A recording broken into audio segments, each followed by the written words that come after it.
But yeah, I got awarded the double bass, and I've got to say it was a big disappointment at first because it was nothing like the harp. You know, I was part of this incredible program at the Australian National Academy of Music where it was called a performance program. So basically you're doing chamber music and solo recitals and orchestra pretty much every day. Yeah. It's fantastic. Wish we had some more of that here. And you know, they pay you. Like, you get paid to study there. Yeah, so you can just make that your full-time job and always putting on recitals. And I played so much chamber music that 1 year that I was there. It was really amazing. I had someone ask me recently, and this is a professional violinist, can you do double stops on the double bass? Like, can you play 2 strings at once? And I was like, come on. I mean, probably no. But you know, sometimes it's out of tune.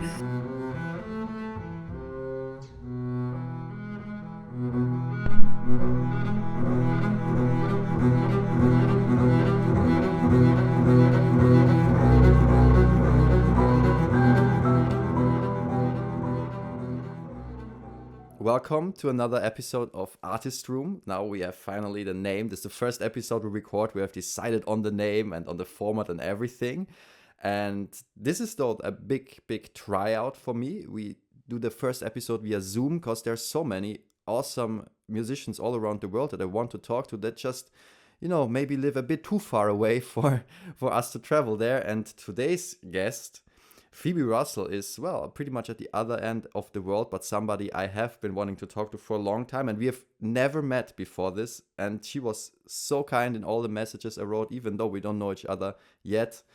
We have talked now for about half an hour trying to set all the technical stuff up, which was not so easy, but I think we managed. We'll see afterwards. Phoebe, thank you so much for taking the time.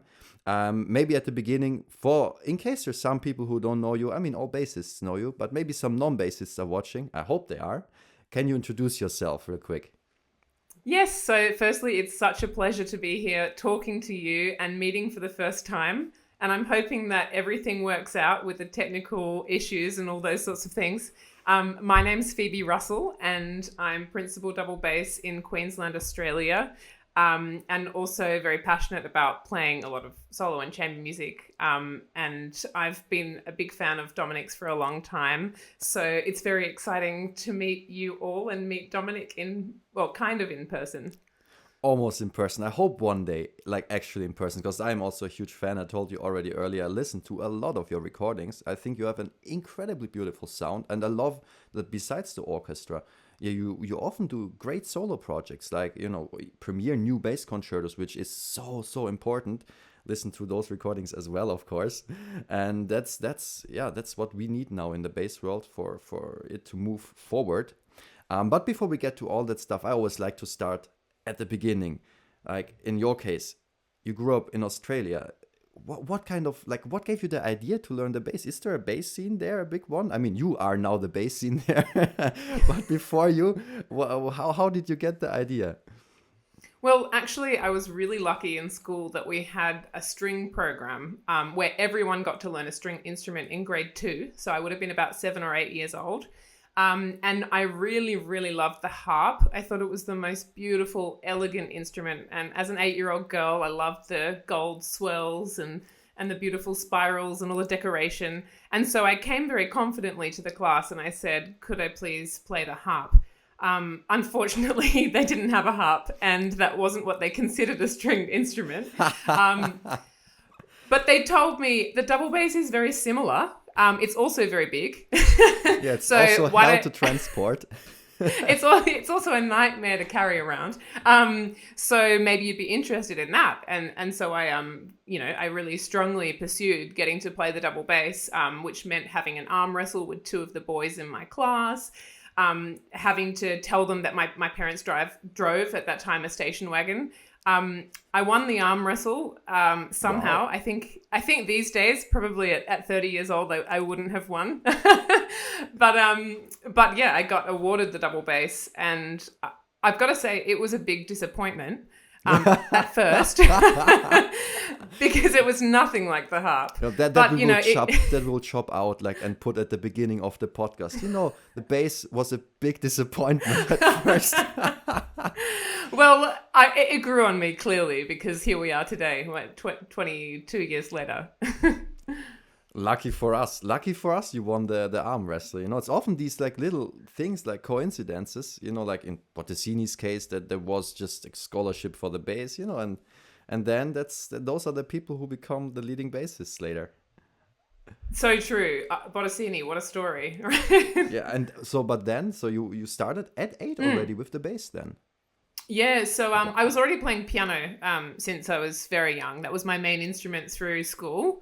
And then as a kind of a surprise, I applied for a scholarship for high school and I played the double bass for part of the audition and also the piano. And then they awarded me a full scholarship on double bass. And so I was kind of like, oh, I guess, I guess this is something that I'm quite good at. And so I'll continue with it. And then I had a really, really amazing teacher who just had so much love for the double bass and played so beautifully. His name is Damien Eckersley, and he was in the Melbourne Symphony Orchestra at the time. And he was so supportive of me. Everything that I wanted to do, he kind of just said, great, so you'll do that, you know. So he gave me... That's fantastic. Yeah, it gave me a lot of confidence as well. And that was probably what really... He was definitely the reason that I continued playing bass and continued putting myself out there. And then I actually dropped out of school when I was 15 and went to study with him at the academy in Melbourne. And then not long after that, I moved to Germany. We'll definitely get to that. Yeah. That is a very interesting chapter for me. But before, you know, I hope it's not going to be too boring for the non-bassists, but I have to ask some bass nerd stuff. What did you learn there? Was it French bow, German bow? Was there a certain system in place? Like what was going on back then in Australia?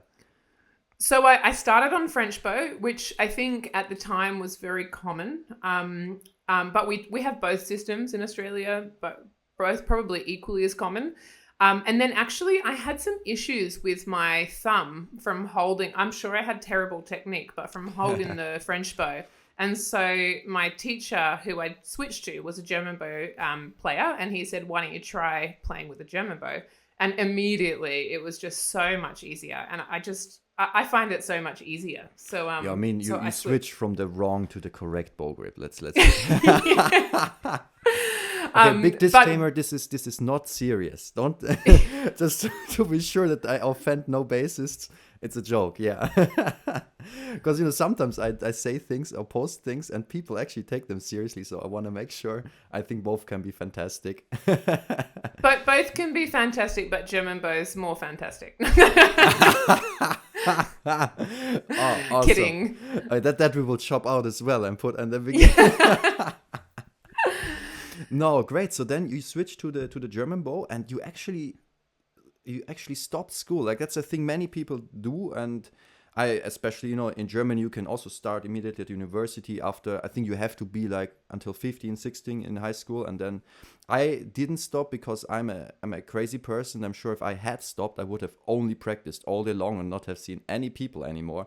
And I think in my case, you know, it's not like I remember all the stuff I learned in maths or in chemistry from the last years, but the social component for me, since I'm not the most normal person, it was a very healthy thing. But maybe you were a more social person. How was it for you to drop out at that age? How was socializing at the university immediately? How did that feel?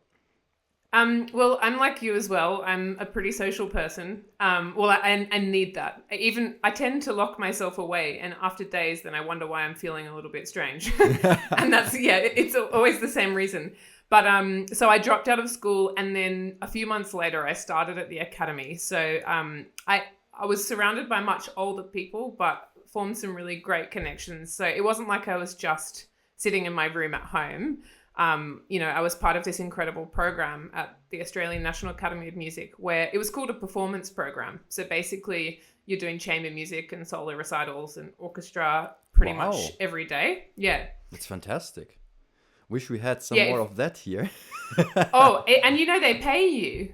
Like you get paid to study there. Yeah. So you can just make that your full-time job and always putting on recitals. And I played so much chamber music that 1 year that I was there. It was really amazing. That's impressive. So it's part of the program that you are supposed to play concerts. Like they push that forward and they even pay you for it as part of your studies. Yeah, so it's a professional performance program, I think is the name. And most people do that after they finish their bachelor.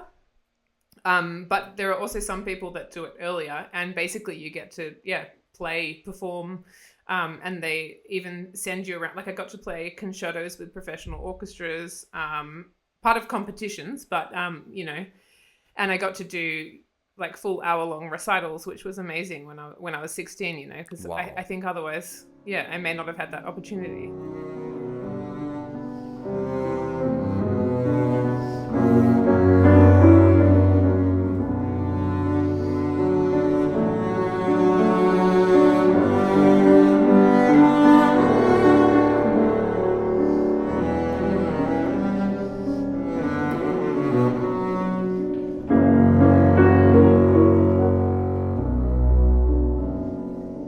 That's incredible, because I mean we will continue in progress with your life soon, but here I want to quickly jump in and talk about this a bit more, because when I teach and also when I think about my time studying, I think it's one thing to have a good teacher, to practice well, but to have actual performance experience is so important, and it teaches you so much. And I think you can only get so far by practicing, and this experience of what actually works live, and also of communicating with an audience, and through that making actual music, not just trying to play okay. I think that is so incredibly valuable, and in so many schools it's not part of the program, and it doesn't get encouraged. So the fact that you had that at such a young age, that's incredible. Maybe I'm sure that's also part of the reason why things turned out so well. Well, I think I didn't realize, how good it was, which I think is quite common when you live in a country like Australia that's quite isolated. I mean, obviously, I really enjoyed every moment, but then I was desperate to go overseas, and I wanted to, audition for orchestra academies, and like I had all these future plans. And now that I look back, I'm like, wow, I was so fortunate. I make all my students audition for this academy because I think it's just such an amazing thing that Australia has. Yeah, that's really cool. That's really cool. And so you stayed there for like 1 year, or how long? Yeah, so I stayed there for 1 year and then went over to take my auditions in Germany shortly after. Why Germany? Well, I just really thought, I read about the Karajan Academy, and I thought that would be really cool to play with the Berlin Phil. And probably I wouldn't have expected that it would work, except for my teacher, like I said, was so supportive. And I said, hi, I've read about this academy in the Berlin Philharmonic. And he was like, great, well, go and do it, Wow. Wow. Yeah. So I just flew over, and I had some lessons with some of the section. And okay. Before the audition, you had some lessons. For a few months, actually, yeah. Because that's what I thought. I know Berlin Phil especially, it's an incredible orchestra, incredible bass group, but a very specific style. So it's for me it's always baffling if people that have not studied there, or at least learned the school, get in. So, but you have just worked for a few months, and then you did the audition, and it worked out. Well, so I went over there to have some lessons for a couple of weeks in, I think it was February, and then one of the teachers said, why don't you just stay here? You may as well, stay here and prepare longer for the audition. And so I prepared from February until May, and literally, like you were saying, literally was in a room practicing like 12 hours every day. Like it was unhealthy. I didn't go outside for days on end. Just trying to, like you said, emulate everything they did, and going to the Berlin Phil every weekend. Like I got completely obsessed, and watching the other academists. Like at the time it was Vies de Bueve and Under Perino, and they're both amazing bass players. And great I know friends. both of them. Yeah. I thought you would, but so I kind of obsessively listened to the YouTube videos as well, and I haven't told them this actually. If they hear this, then those couple of months, that's when I really obsessed about the Berlin style and sound. Sometimes this being obsessive with stuff can be so helpful. Like I remember when I was about 13, 14, that's when I got serious with the bass. Before I was a hobby, because back then when I was that age, I found YouTube and I found the great recordings that are there. Rotaru, Jeff Braditich, Ibragimov, and in my case, the first big bass love was Edison Ruiz, actually. And I listened to his recording in this how he, treated the bass, not just like hit the bass, but he hugged the bass. He would be so sensitive to the strings, and the sound was gorgeous. And I emulated that a lot back then, and that helped me grow so much. And I'm so thankful for it. I actually only met him once and told him that he's one of my biggest bass heroes. He's also nice, totally nice guy. And you actually played with him on the same music stand in the orchestra, right? Oh yeah, I know Edison well, and I'm the same. Like, I look up to him so much because I feel like he's someone that you hear his playing on a CD or whatever, and you know exactly who it is. Like, yes. Already at such a young age, he developed his own sound, like so lyrical and expressive. And yeah, I was really, like, for me, that was the most exciting thing, was my first week with Berlin Phil. I got to sit with Edison, and I was very, very starstruck. First week immediately next to him. Yeah. Awesome. And before you did the audition, who did you study with there? Like, which bassists did you work with? Well, actually, I had lessons with all of the three principals there.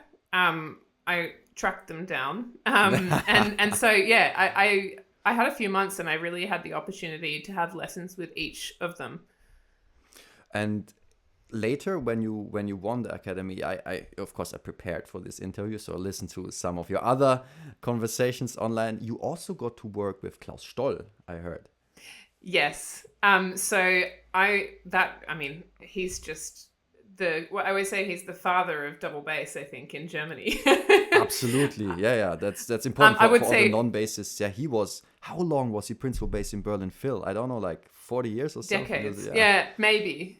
And he was in the section, I think, before he got the principal job. I'm not entirely sure, but he played there a very long time. And I mean, he's just the grandfather or the father of double bass. And he happened to be a friend of my husband's, who's Bernardo Alves. He's also a double bass player, and great composer. Yes, and so Bernardo met Klaus in Mexico when him and his wife Ophelia were there doing classes, and Klaus was the reason that he moved to Germany. Sorry, I'm getting sidetracked, but basically we had Klaus as a big presence in our lives, and he was a really great mentor and supporter and incredible teacher. So that was really amazing. And when you went to Berlin, did you only audition for the Karajan Academy or also for the university there? Yeah, so I auditioned for Karajan Academy, and then I auditioned for Hans Eisler at the same time.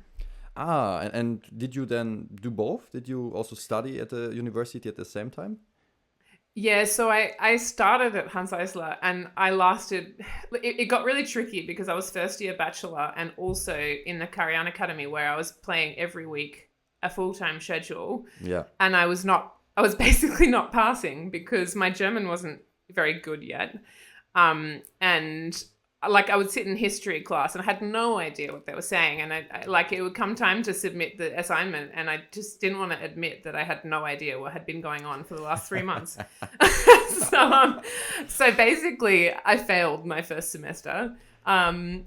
So I took an Urlaub semester, like I took like a semester off, and then I took another one off, and then actually I never really ended up going past that first semester at Hans Eisler, but it was a great place to be for a short period of time. I can imagine. That's something maybe for everyone that's listening that doesn't know. In Germany, it's quite cool. You don't really have to pay a lot to study there. Like if you get in, depends on where in Germany. In most places, if you're from a EU country, you pay pretty much nothing. In some places, if you're not from an EU country, you pay a little bit. In Bavaria, where I teach, for example, even if you're not from an EU country, it doesn't matter where in the world you're from. If you pass the entrance exam, you don't pay anything. But you need to learn German. Like that's the one thing in Germany where they're very persistent. You need to have for bachelor's, a B2 level in German, which, it's not that easy. And compared to English, German is not the easiest language. So that's, I think, a big thing. I have not many people that audition to study with me next year. They're all learning German like crazy. And they're like, oh, those articles, it's horrible. And I'm like, oh, I'm so happy I never had to learn German in the way that, I grew up with it. So I never had to study it because it's not so easy. It's definitely not so easy, but the university offered classes, and I think once you're actually there and in the section, everyone spoke German, and Yeah. it wasn't too difficult after a while, but it's definitely it wasn't at the standard where I could understand what was happening in history class. Yeah, and especially in the first years in bachelor, there's so many. I mean, that's also important to know, probably, especially if you are at the same time in such a demanding orchestra job. It's, one thing, the time you spend in the orchestra, but preparing all the repertoire, especially at that age, because you want to be prepared in the Berlin Phil. You don't want to sight read.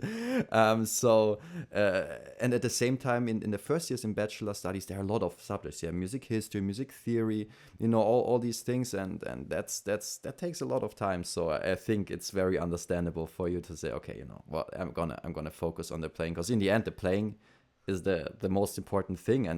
And so you were how old? 17, 18? How old were you when you started? I was 18 at that point. Wow, if 18 started in the Berlin Phil.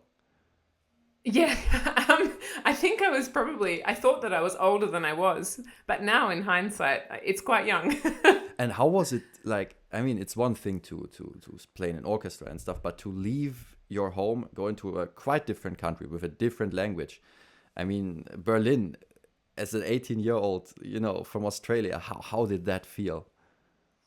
It was definitely a big challenge, and I think just the culture is very different. And obviously Berlin, it's a big city, and I think the thing I found the hardest was the winter. Yeah.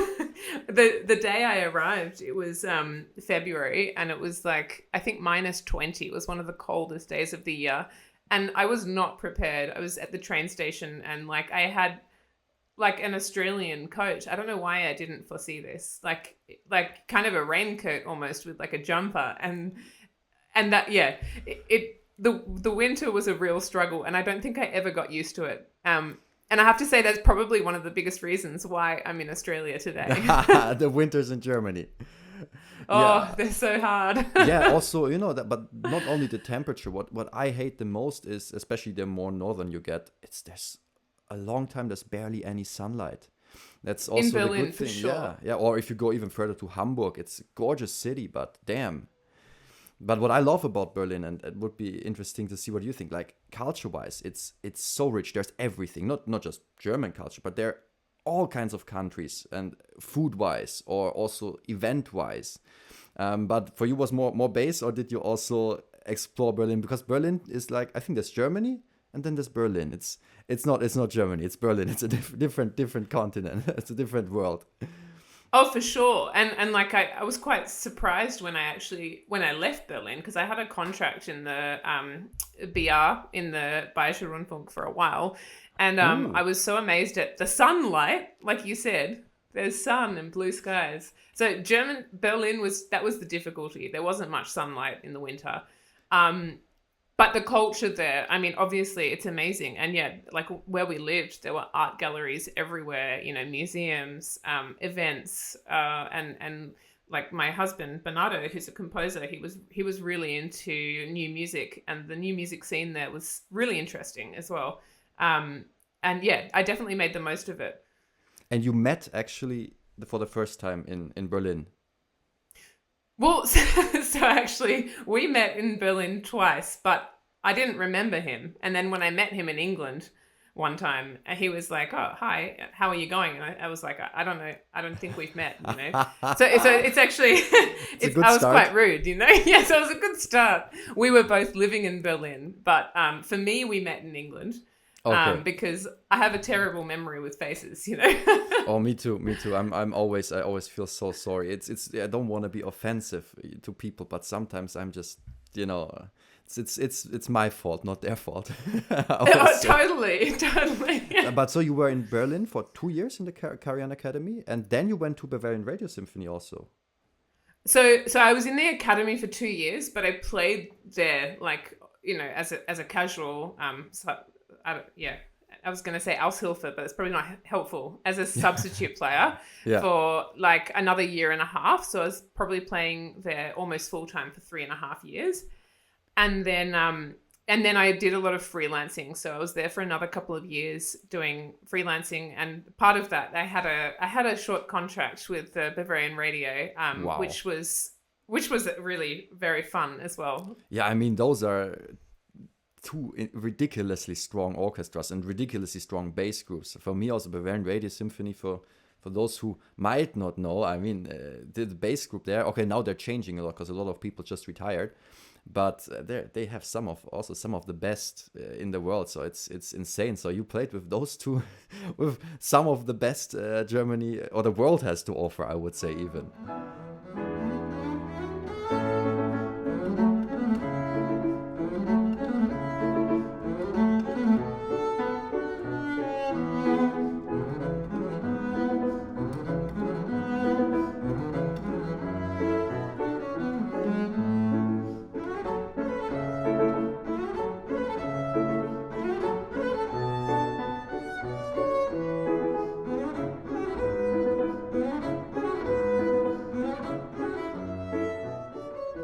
Yeah, I was definitely very fortunate. And then, how long overall did you live in Germany? So I lived there for about 6 years. And yeah, mostly just freelancing and having lessons, even though I wasn't officially in any tertiary, even though I didn't last very long at Hans Eisler, I was still having lessons regularly throughout my time there. And then, what made you go somewhere else? Like, did you have a plan? Did you ever think about staying there, or was it clear, no, I want to go back to Australia or to England, or what was the plan afterwards? Well, I'd always thought, like, I mean, I love Australia. I love the lifestyle here, like the quality of living, the weather, a lot of non-musical reasons as well. And I always thought that I would come back to Australia, but there was a point where we decided we'd give it a go, and a job came up. It was a principal job in the orchestra where I am now, and I thought, why not? So I auditioned for the job, and I came here to Brisbane in Australia, which is a city I'd never really been to. I'd been here briefly on a visit, and yeah, I just really loved it, and the warm weather, and now I've got a teaching position here at the Conservatorium, and so yeah, I'm currently really enjoying living in Australia, but it's not that I didn't want to stay in Germany. I think it was just more, I'm just an Australian girl, Yeah, and then you won the principal bass job, I mean, that's also a nice thing to get. Yeah, absolutely. And obviously it was my first full-time job, and I was just lucky that it's a really nice place to work. And how was it for you? I mean, in Germany, I think you probably played tutti in the sessions. What's like for you the biggest difference, first of all, between being tutti bass and principal bass, but also between playing in a German orchestra compared to playing in an Australian orchestra?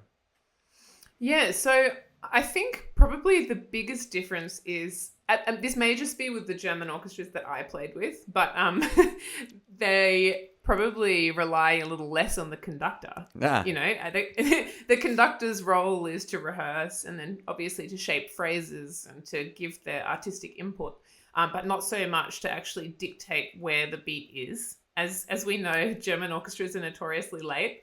Oh, yeah. And so as a tutti bass player, I pretty much just followed what my desk partner or the principal was doing. And then when I came, firstly to a new culture, because I hadn't really played in orchestra in Australia at that point, I found that I had to be a little more reliant on the conductor because people really watch the conductor here. Yeah. And yeah, I guess the other thing is when you're a principal, you have to be way more decisive and really prepare your parts a little bit better, I guess, because you've got to sometimes just lay down the beat where you think it should be. Yeah, and you have to write in the bowings quickly. Because I remember, I never had a fixed job for a longer time in orchestra because fortunately, quite quickly, the solo and chamber music stuff developed so much that I would not have had the time. But I still enjoyed often playing in orchestras. But I was always principal bass and as a substitute even, where you sometimes will play more often in orchestra and then I would know the group a bit more. But often I would play there, and don't know anyone, don't know what's their kind of energy. And often I would be like, if I by the second rehearsal hadn't written in every bowing very clearly, then the next desk would come, hey, and write and start making their suggestions. So as I don't know how that is in Australia, but in German you have to be very decisive, write everything in and do it. Otherwise the other people will become doubtful and try to impose their own ideas on you. Oh, absolutely. And I think I'm actually not the most decisive person, and I'm always open to trying different things.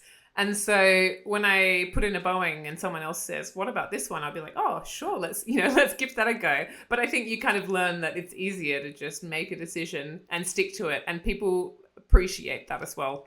I think the section appreciate when you're just decisive. And yeah, like you said, just put things in quickly. Yeah, it's kind of this balance between you don't want to be arrogant and be like, I don't care what you think.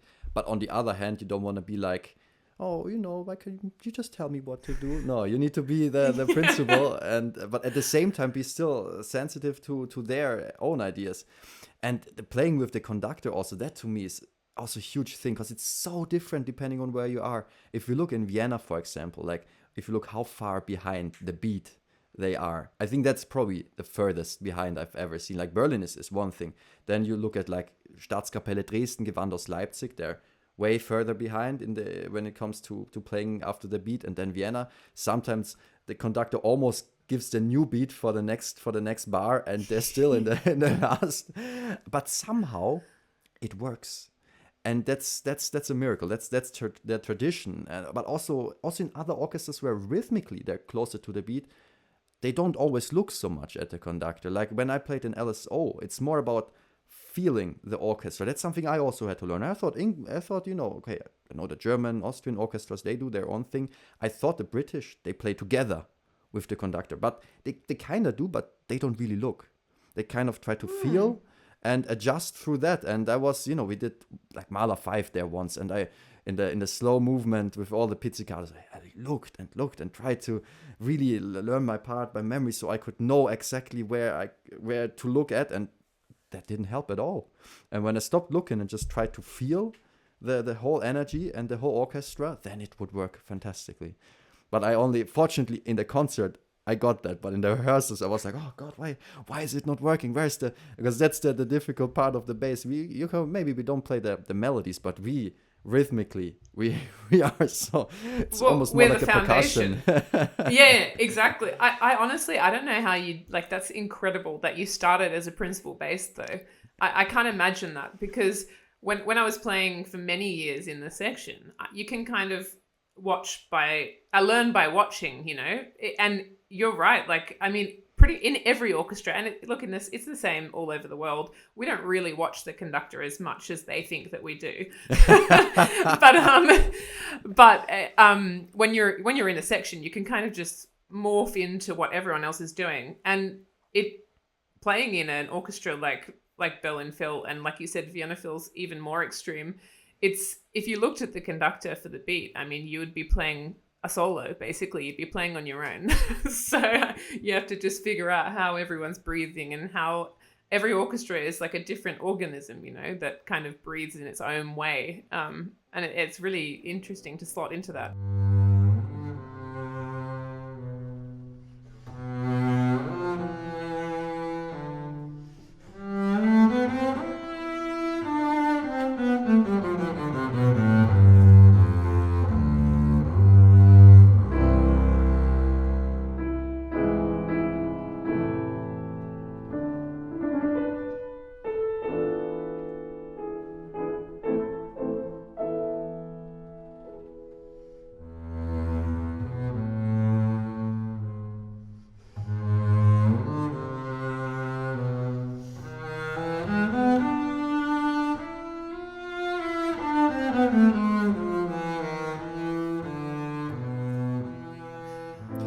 I hope this is not going to be too nerdy for the listeners, but actually it was hilarious. Just a few days ago, I played the Adagio from the 10th Symphony of Mahler with a string orchestra group. And the solo cellist was the solo cellist from the Staatskapelle Dresden, which is, one of the, for those who don't know, one of the great orchestras in Germany, one of the best in the world also. And and one of the ones that play very late.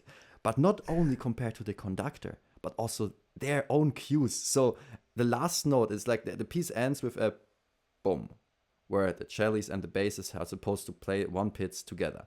And he would, now for those who are not watching, I will also describe it in words, but he would like give the cue, then shake his head a little bit, and then about 2 seconds later, boom, the pitch would actually happen.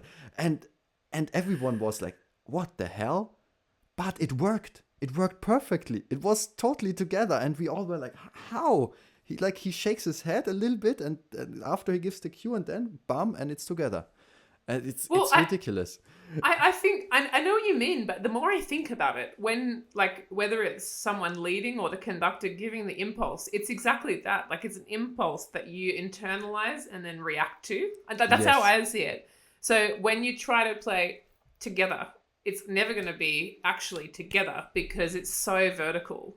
Yes. And I think when you're going with the natural impulse and then allowing yourself to kind of gather together and react to that, I mean, it's definitely my preference, and I'm really pushing that on the orchestra here. You know, I'm playing later and later, and it's slowly working. But it's very interesting.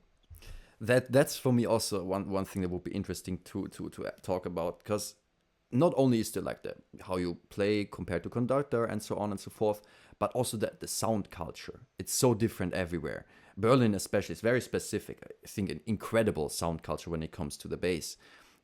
How did that translate to when you then played in Australia? Like, was it very different? Did you adapt a lot? Did they adapt a lot to you? Like, how did that work? Well, look, it's actually not too bad. My section is pretty much all German bow players. And most of them studied either in Austria, actually in Vienna, or had teachers from Vienna. So the style, it's not that drastically different. I haven't really adapted. I don't think, like, you know, I definitely play how I have always done. And I feel like it works really well. But it's interesting because in a lot of Australian orchestras, there's a real mixed bag of styles. Whether it's like a mixed section with French and German bow, or, you know, the American style, the English style, the German style, whatever it might be. In my section, it's fairly cohesive, so it hasn't really been a big adaptation for me. Oh, that's fantastic, because that was for me very confusing. For example, in LSO, they play mixed. Some people actually play even like they say, okay, we play Haydn Symphony, I play French bow. We play a Mahler Symphony second half, I do German bow. And they can actually do that. Like, you know, the great Rinat Ibragimov he could also play both. I don't know if he played both in the orchestra, but we have recordings where he plays German bow, and it's incredible. I mean, I'm a huge fan. I have to, to say at this point.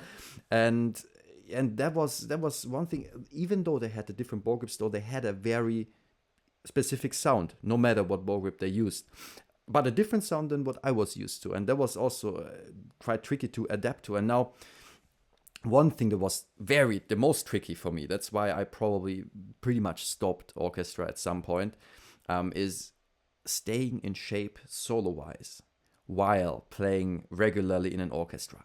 For me, I tried, and then when I played more and more in the orchestra, I just saw, wow, that is so difficult. And I admire people who can do it, and you seem to do it incredibly well.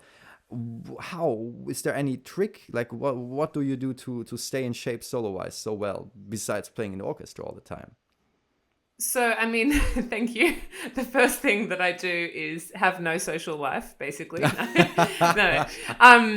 No, you're totally right. It's such a different way of playing as well. Like, I feel like when you play an orchestra, you use more force, maybe like more bow speed, maybe a less compact sound. Like, there are a lot of different ways that we play. Yeah, it's a different instrument, kind of. It is. No, actually, it also is with the 5-string. It actually is a different instrument. And like for me, that really helps because I play on a different instrument in orchestra and a different instrument at home. And I always have solo strings on my own bass. And I make a big effort to practice my solo playing every day, no matter what. Wow. And it's a really nice way to unwind, actually. I think when you're at work, playing in an orchestra is a lot of fun, but you have very little control over any musical decision. Yes. So if I'm a little frustrated at, what the conductor wants or whatever these, the usual, I come home and I just really enjoy playing on my own instrument. And I think it's actually a big motivator. I'm terrified of being, the stereotypical orchestra musician that's kind of grumpy and frustrated. And so I really push myself to not only play solo music regularly, but to also play a lot of different genres of solo music to constantly broaden my horizons.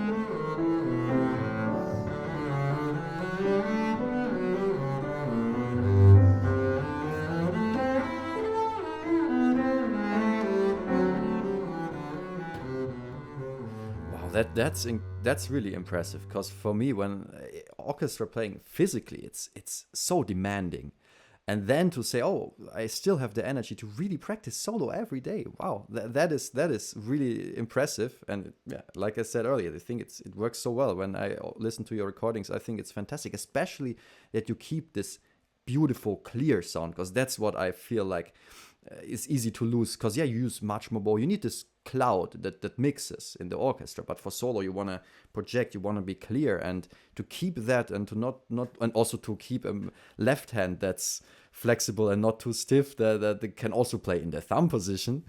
I don't know about you though. I feel like when you're in orchestra all day, the sound saturation is so much. And when I come home, I feel so overstimulated. And so I find it actually makes me want to play more clearly and more kind of bel canto, because, I want to kind of refresh my ears a little bit. It's like hygiene. Yeah, but also the physical side of it can be hard, and it's probably not sustainable when I'm old. But staying in good shape is also important. And I find that when I get sore, it's actually when I do less, because you condition your body with like a certain schedule. So when I'm playing all the time, look, probably if a physio heard this, they might not agree, but it seems to work. I mean, so far, touch wood. Fantastic. Yeah, that's interesting to say that you actually feel less tired physically if you do the solo playing in addition to the orchestra, because logically you would say it's more bass playing is exhausting, but also, like, I stand when I play solo, and I think that's a big difference, because like my body is moving differently. But also it's funny because we were talking before this interview. My husband wrote me this solo piece, and at that time I was saying, like, I've got so much orchestra and chamber music, my left hand was a bit tired. And so a lot of what he wrote was harmonics. So, there's always that trick, just get someone to write you a piece that has a lot of harmonics to take the pressure off. Oh, but that, in the end, whatever suits your strengths, right? When I program my recitals, I know certain things I can do well and certain things I really cannot. I will try to not show those things, so I choose my repertoires. Of course, we all do. Yeah, absolutely. For sure. One thing that's also interesting to me, like I have, I've always been teaching a lot of master classes, and now since like 7-8 months, I've had this fixed teaching position where I teach every week, and I felt playing wise that has helped me so ridiculously much. But I can focus on that and freelancing. So, but you play in the orchestra, then you teach, and then you do a lot of solo and chamber music stuff. How did the teaching for you fit in? Like, how many students do you have, and how do you manage time-wise? So I only have 7 students, which for me is... It's still a lot. I mean, for me, that's probably maximum at the moment, because I want to give them all the time that they deserve. But I do find it really helpful, and I feel like, because even if I'm not practicing a whole bunch of different solo repertoire, my students are always bringing something new. Like, And figuring out how to play all these pieces is really great for my own playing. Like I have a student who's playing the Missy Mazzoli concerto next weekend. And I had never played that. So when I'm teaching that, I'm figuring out all these kind of techniques and all these, all these different tools that you need to play a concerto like that. And I'm exactly like you. I thought when I first started teaching, maybe, it's going to take away from my practice time and I'm not going to be playing for those hours. But it really, really helps with how I problem solve. Because when you've got a student, you have to be able to give some sort of insight, like some helpful advice. Yes. And so it forces me to practice better, but also come up with more solutions rather than just, playing things over and over again and getting frustrated. Yes, that to me was also really, really inspiring in the teaching process, because often people come with a problem and then I try to solve it and give them some exercises or whatever it is. And then I realize, actually, I could do that better also. So maybe I should do the same exercises to improve those same things. Or sometimes with pieces, I don't know how your experience was there, but sometimes I teach a piece like, with a couple of students, and then at some point, a piece that maybe I've never played before, and then at some point I actually play it, and having taught it before makes me realize, hey, actually now I can kind of play the piece already without actually having ever practiced it or played it, just because I was teaching it. Yeah, did something for sure. like that also happen to you? Oh, absolutely. And I'm really lucky that in my class I have students that are so inspiring in the way that they seek a lot of different repertoire, and sometimes it's not something I've really heard. And so it's actually really great on a selfish level. It's really great for me because I'm always encountering these new works. And then, if I, like, for example, one of my students played Montag Sonata, and then I thought, I've actually never played that. And when I came to play it, I had a great map of what I wanted to do because I had to kind of learn it for the student. Yeah, that is one of the really great ones. Yeah, I watched your video on YouTube. It's amazing. Like, it was, I can't believe I never played this sonata before, Oh, first of all, thank you so much about that compliment. That means a lot, because I love that sonata. But, I often, like just a week ago, a bit more than a week ago, I played the Mishek E minor sonata for the first time.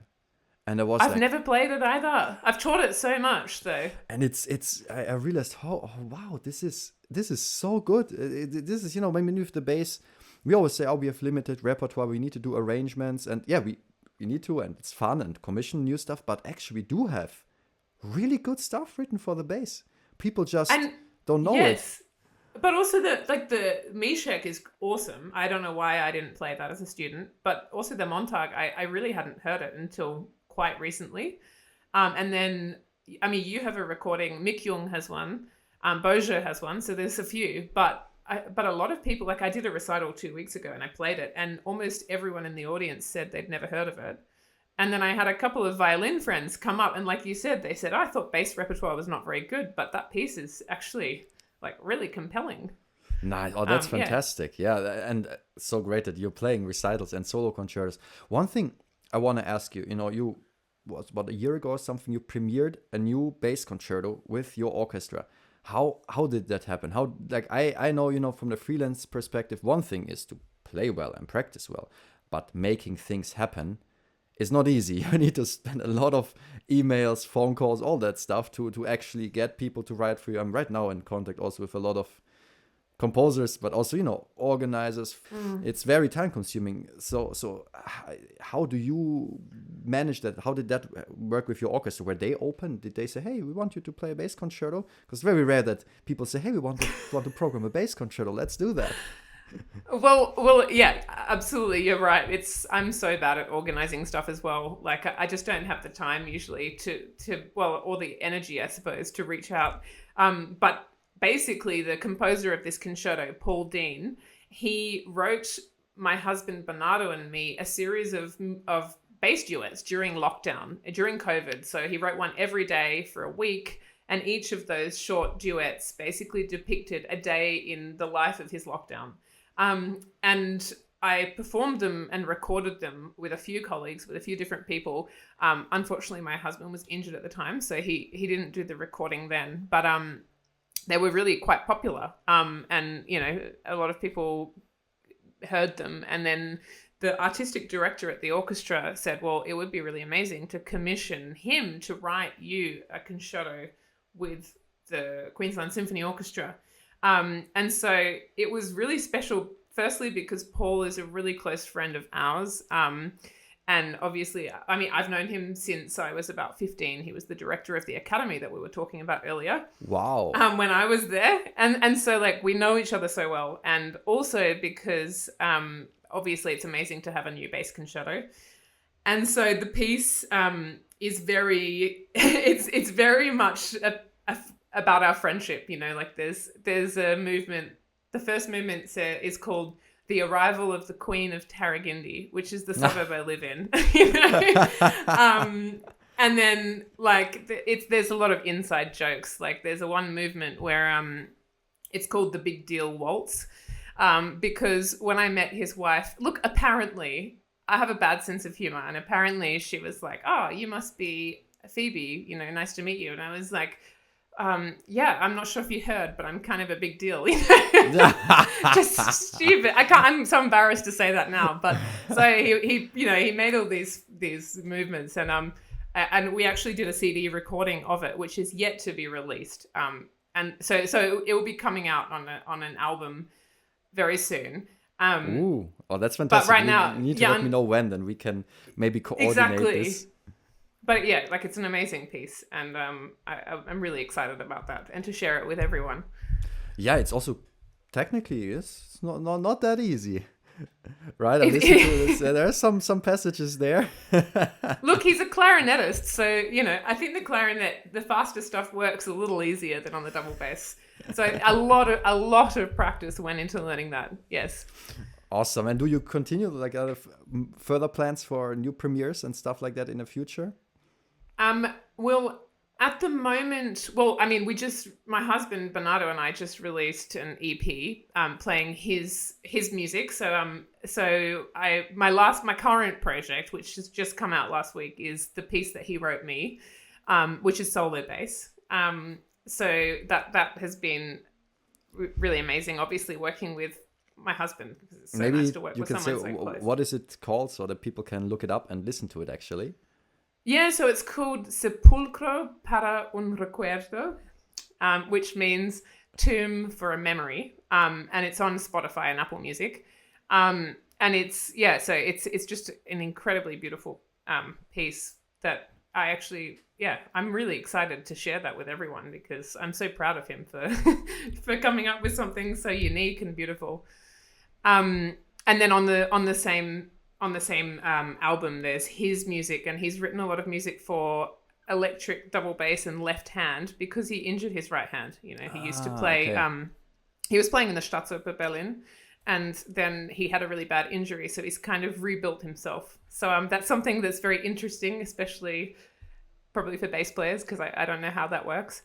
Well, I rebuilding, I unfortunately know quite well too, because a couple of years ago, now a few years ago, I had a neurological issues with playing, also with the bow hand. Oh my gosh. For like 2-3 years, I couldn't really play. I found specialists to work with and to rebuild bit by bit. Yeah, I hid it very cleverly on social media and stuff. Yeah. So I know this feeling, and it's wow. It's especially in the bow, because that's the sound. That's like the nicest part, right? And then losing that is like, it's losing the voice in the end. So I can relate to that.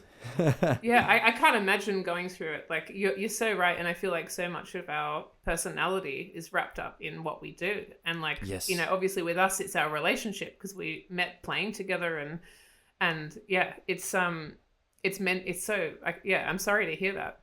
How one thing I'm curious though about is, you know, I talk to a lot of musicians who are together with non-musicians, or maybe with musicians. In my case, I'm with a pianist, but being together, two bassists, is the rivalry? Was there ever anything complicated, or is it actually just fun and you play together in the orchestra? And I mean, look, it's definitely a thing, isn't it? And actually quite common. I think bass players tend to somehow gravitate towards each other. I have a lot of friends that are married to bass players. I'm not sure why, but actually, I think look, I feel like he's just a really good person, and So that makes it very easy. Even though he's a bassist, he's still exactly. But also we have our own interests. Like he's really into contemporary music, and that's always been his passion, his main passion. And then I'm a bit of a like Bottesini tragic, which isn't that cool to say out loud. But we both have our own musical interests, and sometimes they overlap. But I think we've always kind of managed to keep that civil. Yeah, that's that's a difficult thing. I a lot of people say, oh, I love making music with a lot of people, but with my partner I can play together, because then the energy goes up, and then we just cannot do it. Like, but some people, like in my case, I'm lucky. I'm with a pianist. You play a lot with and that's you do a lot with your partner, don't you? Yeah, with Sophia, because she's a great pianist, great musician. So actually, it's so hilarious. Like recently, my sister told me when I was like 13, 14, and I really got into the bass. I said, if I ever, stay long with one woman, then she has to be a good pianist, so I can play all the pieces with her. And I totally forgot about that. That's the best deal. You're so right. I always said that too, but somehow I ended up with another bass player. So well done. Although good composer, that is a big plus as well. So he doesn't listen to my requests though. I'm like, can you make it easy? And he's like, no, sorry. that would be even, But pianist is very handy. So. Yeah, but composer also. That's So we managed well, I would say.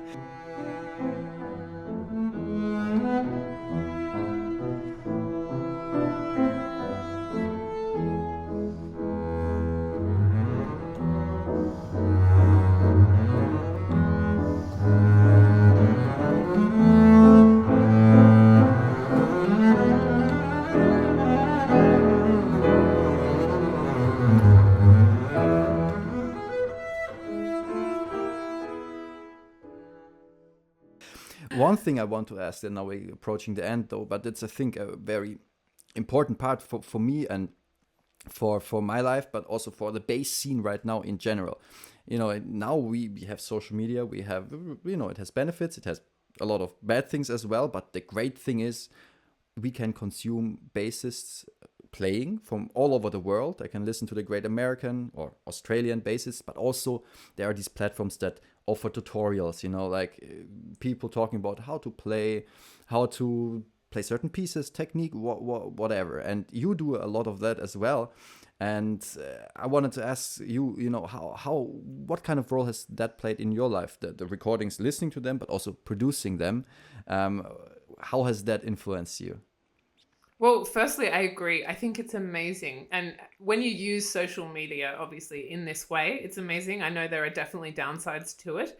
But I think for me, being able to listen just at the, tap of your thumb, I guess, being able to listen to, for example, your recordings or everyone else's recordings so easily, and videos and practice videos and progress, it's really inspiring for me, especially since I'm not a student anymore. So it's like you get access to all this incredible, like you said, tutorials and video footage, which personally keeps me very inspired.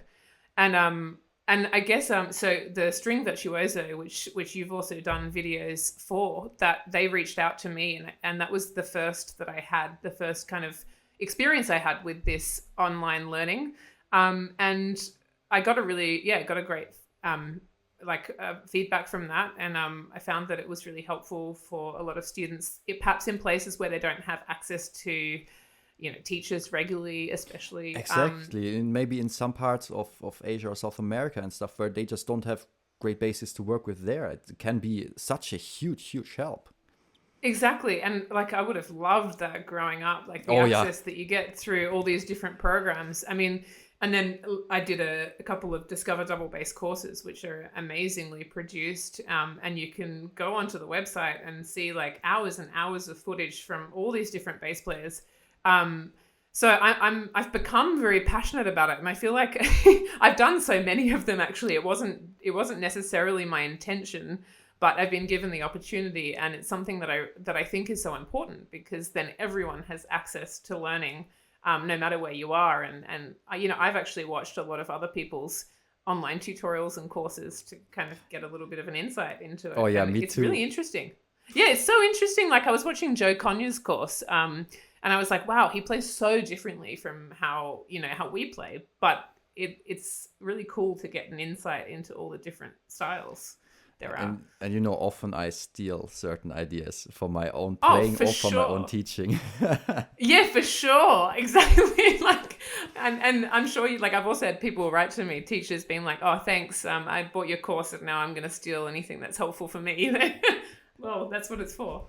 Yeah, I mean, that's what I think is so cool with, I feel it's a bit special about the double bass community, because in other instruments there's often this feeling of competition with each other. Well, and now I'm finally, I didn't do any competitions for a long time, so it's now a different spot for me mentally, but this feeling of bass community, like of us bassists kind of working together to push the bass forward, like working against the rest of the world who say, oh, bass is just an orchestra instrument. And it is, and it's fantastic in the orchestra, but there's so much more. And we kind of, all of us together, and I feel like it's us together. It's not, I want to do my thing and my career and I want to do mine and we compete. No. We kind of, I feel like we try to push each other and support each other. And through that, hopefully in a few decades, we will have the bass be a solo instrument as well as an orchestra instrument. So people are not going to be, that's my highest goal. So people are not going to be like, the bass can play solo. Can you do something like a recital on the bass? Do you have actually a solo concerto for the bass? Does something like that exist? I get these questions all the time. I mean, have you got some of those? Yeah. Oh my gosh. I mean, I had someone ask me recently, and this is a professional violinist, can you do double stops on the double bass? Like, can you play two strings at once? And I was like, come on. I mean, probably no. But sometimes it's out of tune. But yeah. And you're totally right about the bass community. I mean, it's so different, and it really is true. And I think that's why being on social media as a bass player, I found very healthy, because I reach out to so many different bass players, like including you, of course, but also especially amongst the other female bass players around the world, like Mick Young and Nina De Caesar, and a lot of the other bass players, and everyone's so open to chatting and like everyone's so open to sharing music and ideas, and it's very special. And I think it can be incredibly inspirational. So because I can honestly say I would most likely not be a bassist if it wasn't for YouTube. If I hadn't seen those recordings when I was a kid, I don't know, I would have done it as a hobby, but I would have never found the passion, the drive for the instrument and what it can do. And like Ericsson, really, I think he's one of the big ones to thank. Yeah, he was the first one that really, like, he was the first one I watched his playing for hundreds of hours. One day I will tell him, or maybe I'll send him this. I'm actually, my husband growing up in Colombia, he said that he basically learnt from Ericsson because he was the same. He watched so many of his videos on repeat. Actually, I'm playing with Ericsson in a few weeks, so I'll tell him. Oh, awesome. Yes, please do. And I will definitely try my best to get him for a podcast episode at some point as well. Yes, I would definitely listen to that. Then I have to do it. Now that's the announcement, and then hopefully by the time we release this, I already have a conversation with him scheduled. That will be the dream.